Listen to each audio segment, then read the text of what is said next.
to Somalia now, and political uncertainty has gripped the nation. The opposition has been calling for the removal of President Mohamed Abdullahi Farmajo from office, accusing him of delaying the implementation of the elections. CGTN's Abdulaziz Bilo has more. On Monday, Somali President Mohamed Abdullahi Farmajo marked 4 years in office.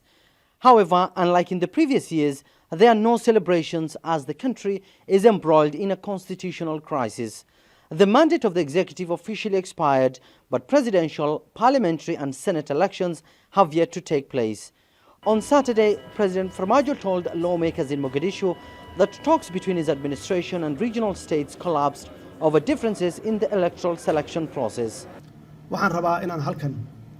I hereby declare that my government is ready to implement the 17th September Agreement. I urge you all to take part in convincing all those opposed to this process to accept and move forward. However, the opposition is not convinced. Instead, it has announced that it no longer recognizes him as the head of state. It now wants a transitional national council headed by speakers of both houses of parliament to oversee the polls. The mandate of President Mohamed Abdullahi Farmajo's term as president has ended. He is an obstacle to the implementation of the upcoming election. We want those ready to take part in the vote to come forward. We don't want to waste time anymore.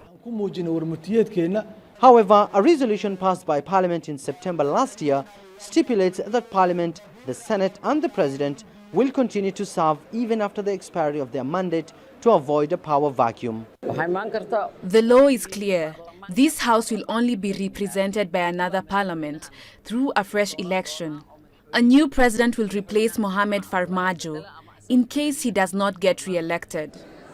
Pundits say leaders must show compromise to avoid political instability and conflict in the run-up to the vote. More than a dozen candidates, including former presidents, are seeking the country's top job.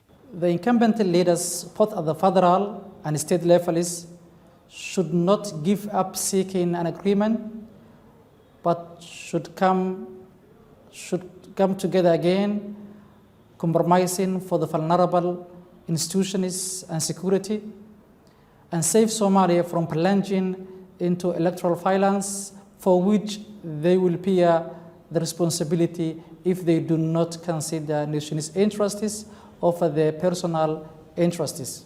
On Tuesday, Prime Minister Mohamed Hussein Roble will address Parliament. It's unclear whether he will seek an extension of mandate. The opposition is adamant that the executive must vacate office.